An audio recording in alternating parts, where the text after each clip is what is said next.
صل على محمد النبي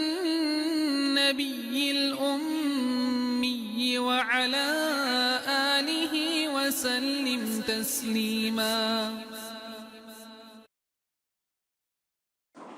اعوذ باللہ السمیع العلیم من الشیطان الرجیم. بسم اللہ الرحمن الرحیم والصلاة والسلام علی رسولہ الکریم. اللہم صلی علی محمد وعلی آل محمد عدد کل ذرۃ وبارک وسلم علیہ. رمضان شریف کی کلاسز سے ماشاءاللہ سب نے خوب فائدہ اٹھایا ہوگا، اور رمضان شریف کے بعد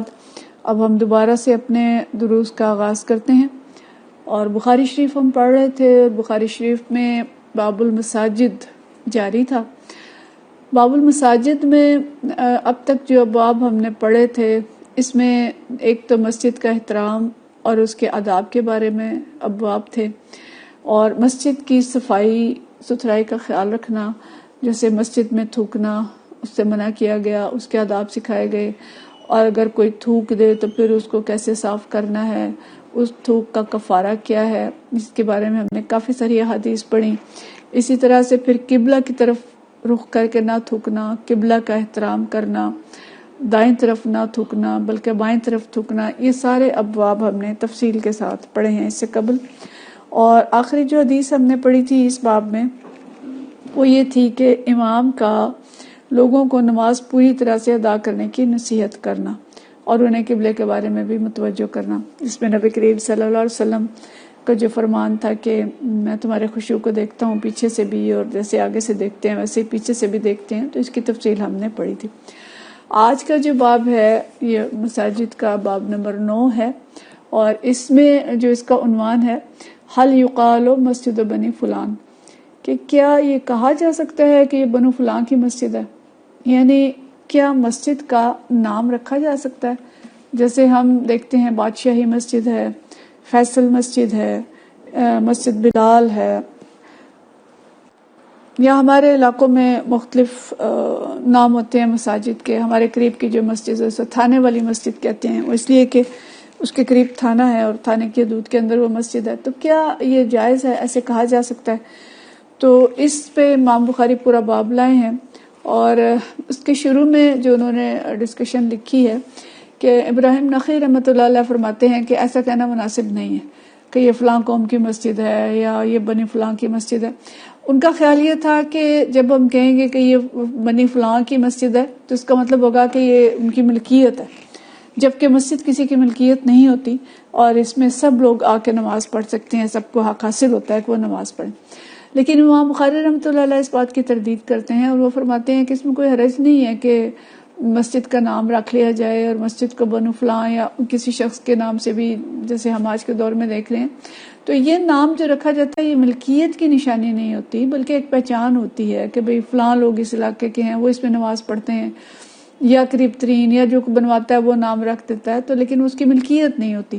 تو اس میں اگر نام رکھ لیا جائے تو کوئی حرج نہیں ہے. تو اس میں وہ ایک حدیث لائے ہیں، اور حدیث میں چونکہ مسجد کا نام استعمال ہوا ہے اس لیے اس ذیل میں حدیث لائے ہیں، جبکہ حدیث کے اندر جو مضامین ہیں وہ کچھ اور ہیں. صرف مسجد کے نام کی وجہ سے اس کو اس باب میں لے کے آئے ہیں امام بخاری. حدیث نمبر 410 ہے. حضرت عبداللہ بن عمر رضی اللہ تعالیٰ عنہ سے اس کی روایت ہے، اور جو ہم نے شروع میں حدیث پڑھی تھی کہ حدیث کا جو روایت ہے اس کا ایک گولڈن چین ہم نے پڑھا تھا کہ ایک ہے جس کو گولڈن چین کہا جاتا ہے، عن مالک عن نافع عن عبداللہ بن عمر، کہ حضرت امام مالک سے امام ان کا جو عبداللہ بن عمر کے آگے غلام تھے حضرت نافع، اور ان سے حضرت عبداللہ بن عمر. تو اس کو جو محدثین ہیں وہ گولڈن چین کہتے ہیں. تو یہ حدیث اسی گولڈن چینز میں سے ایک چین کی حدیث ہے کہ اخبرنا مالک عن نافع عن عبداللہ بن عمر رضی اللہ تعالیٰ عنہ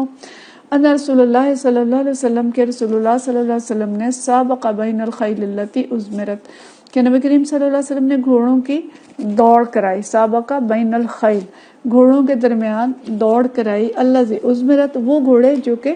تیار کیے گئے تھے. ازمرت ہوتا ہے جن کو تیار کیا گیا ہو، سدھایا گیا ہو. تو سدھائے ہوئے گھوڑوں کی دوڑ کرائی. سدھانے کا تو ہم کو پتا ہے کہ اس دور میں جو گھوڑے سدھائے جاتے تھے وہ جہاد کے لیے سدھائے جاتے تھے، ان کو پالا جاتا تھا، ان کو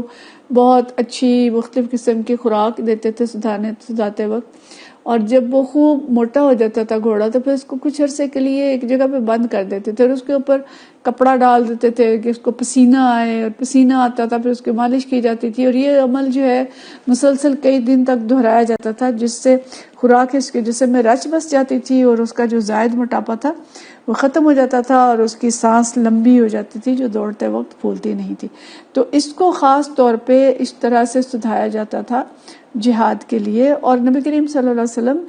ان کا مقابلہ بھی کرواتے تھے کہ لوگوں کے اندر ایک شوق پیدا ہو اور زیادہ سے زیادہ گھوڑے اور جو سامان جہاد ہے وہ تیار کیا جائے. تو نبی کریم صلی اللہ علیہ وسلم دوڑ کرواتے تھے، اور دوڑ کیسی ہوتی تھی کہ ان گھوڑوں کی جن کو تیار کیا جاتا تھا یا جن کو سدھایا گیا ہوتا تھا ان کی دوڑ ہوتی تھی من الحفیہ و امدھا سنیۃ الوداع، کہ حفیہ سے لے کے سنیۃ الوداع تک یہ 2 مقامات ہیں مدینہ شریف کے. تو حفیہ سے سنیۃ الوداع تک ان کی دوڑ کروائی جاتی تھی، اور سنیۃ الوداع اور اس کے درمیان حفیہ کے درمیان جو فاصلہ تھا یہ تقریباً 5 سے 6 میل کا فاصلہ تھا. اور سنیۃ الوداع کو تو ہم سب جانتے ہوں گے، وہ اس کے اندر بھی آتا ہے نا جو وہ نظم ان بچیوں نے پڑھی تھی جب نبی کریم صلی اللہ علیہ وسلم مدینہ شریف آئے تھے کہ سنیۃ الوداع سے ہمارے پر ایک چاند طلوع ہوا ہے. تو سنیۃ الوداع وہ مقام تھا کہ اکثر مدینہ والے جو ہیں جب اپنے مہمانوں کو رخصت کرنے آتے تھے تو سنیۃ الوداع تک ان کے ساتھ آتے تھے، اور جب ہمیں نظر آ رہا کہ جب ویلکم کرتے تھے تو بھی وہیں سے کرتے تھے کہ نبی کریم صلی اللہ علیہ وسلم کی جو ویلکم کی نظم ہے اس کے اندر اس کا ذکر آتا ہے. تو بہرحال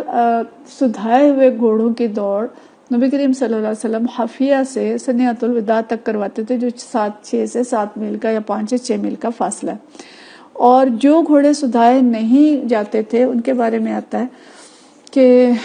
جو گھوڑے اور سابق بین الخیل التی لم تزمر من سنیۃ الوداع الی مسجد بنی زریق، تو جو سدھائے نہیں گئے ہوتے تھے ان کی دوڑ کرواتے تھے سنیۃ الوداع سے لے کے مسجد بنی زریق تک.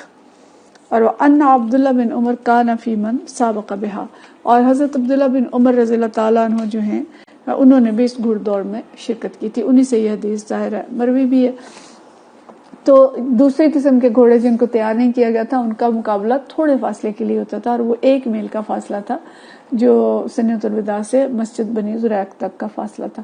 اب یہاں پہ مضمون تو یہ ہے کہ بھئی جہاد کے لیے گھوڑے تیار کرنے چاہیے، اور ان گھوڑوں کا پھر مقابلہ بھی ہونا چاہیے تاکہ لوگوں کے اندر شوق بھی پیدا ہو اور ان کا ٹیسٹ بھی ہو جائے کہ یہ کس طرح کے تیار ہیں، صحیح ہیں کہ نہیں ہیں. اور لیکن اس سے جو امام بخاری رحمۃ اللہ علیہ اس میں وہ لائے ہیں دلیل کہ اس دور میں بھی ایک مسجد تھی جس کا نام مسجد بنی زریق تھا. اسی طرح سے مسجد قباء کا نام بھی ہمیں ملتا ہے، اس طرح سے مختلف مساجد کے ہمیں نام ملتے ہیں. تو اس دور میں بھی مساجد کے نام رکھے جاتے تھے، اور مسجد کا نام رکھنے میں کوئی حرج نہیں ہے. مسجد بنی زریق کا مطلب یہ نہیں ہے کہ بنی زریق اس کے مالک ہیں، کوئی اور اس کے اندر انٹر نہیں ہو سکتا، بلکہ اس کا مطلب یہ تھا کہ وہ مسجد جس میں عام طور پہ بنی زریق نماز پڑھتے ہیں یا ان کے قبیلے کے علاقے میں ہوگی یا اس علاقے میں ہوگی جہاں پہ وہ لوگ زیادہ تر رہتے تھے، تو اس لیے اس میں کوئی حرج نہیں ہے. تو یہ باب ہے اور باب کے اندر یہ حدیث ہے، لیکن اس سے جو ہمیں باقی اسباق ملتے ہیں ان پہ بھی ہمیں غور کرنا چاہیے. البتہ ایک بات ہمیں آج کے دور میں ضرور سمجھنی چاہیے اور اس پہ ہمیں کلیئر بھی ہونا چاہیے کہ مساجد کے نام اگر ہم مسالک کے نام پہ رکھیں گے تو شاید یہ درست نہیں ہوگا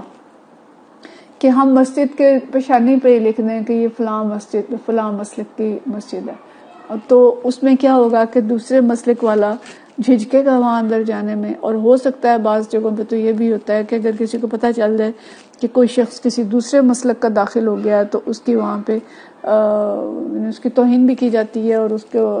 کے ساتھ اچھا سلوک بھی نہیں کیا جاتا، تنگ دلیاں جو پیدا ہو گئی ہیں. تو اس لیے مسالک کے نام پر مساجد کے نام رکھنا جو ہے وہ تو ایک قسم کی تفرقہ پرستی ہو سکتی ہے کہ دوسروں کا داخلہ مشکل ہو جائے، بلکہ ممنوع قرار دیا جائے، یا ایسے نام جس سے نفرتیں پروان چڑھیں، تو یہ ظاہر مطلوب نہیں ہے. تو البتہ ایسے نام جو بے ضرر ہیں اور جن سے کسی کی ملکیت ظاہر نہیں ہوتی، جس سے کوئی نفرت پیدا نہیں ہوتی، جس میں کسی دوسرے کا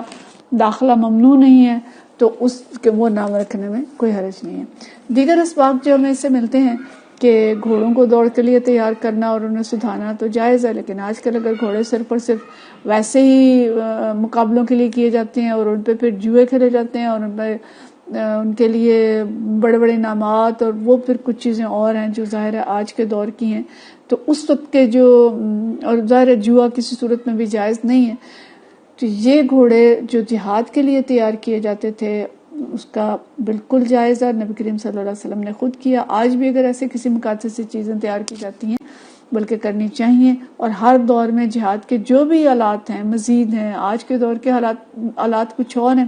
تو ان کی تیاری کا اہتمام کرنا چاہیے، یہ پسندیدہ ہے، اور ان کے پھر ٹیسٹ بھی ہونے چاہیے، ان کے جائزے بھی ہونے چاہیے، ان کی دیکھ بھال بھی ہونی چاہیے۔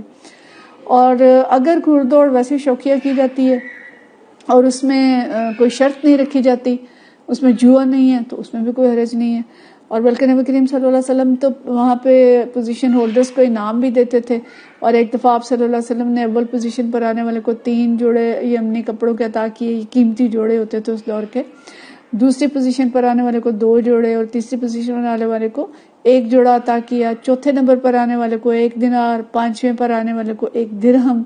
اور 6ٹھی پوزیشن پر آنے والے کو تھوڑی سی چاندی عطا فرمائی، اور فرمایا کہ اللہ تعالیٰ تجھے برکت عطا فرمائے اور اول و آخر سب کے لیے دوڑ باعث برکت ہو، کیونکہ یہ جہاد کے لیے تھی، با مقصد دوڑ تھی۔ تو یعنی اس سے میں سبق یہ ملتا ہے کہ جہاد کی تیاری رکھنی چاہیے، جہاد کے آلات، جہاد کے ہتھیار اور اوزار وہ تیار کرنے چاہیے، اور یہ بھی بات پتہ چلتی ہے کہ جانوروں کو اگر اصلاح کے لیے اور کسی خاص مقصد کے لیے بھوکا رکھا جائے یا ان کی اس طرح کی ٹریننگ کی جائے تو وہ جائز ہے، لیکن تعذیب دینا اور ویسے انہیں بھوکا رکھنا یہ درست نہیں ہے۔ تو یہ سارے اسباق ہیں جو اس سے ملتے ہیں، لیکن بنیادی طور پر جو باب ہے اس کا مقصد یہ ہے کہ مسجد کا نام رکھا جا سکتا ہے، اس میں کوئی حرج نہیں ہے۔ وآخر دعوانا ان الحمدللہ رب العالمین۔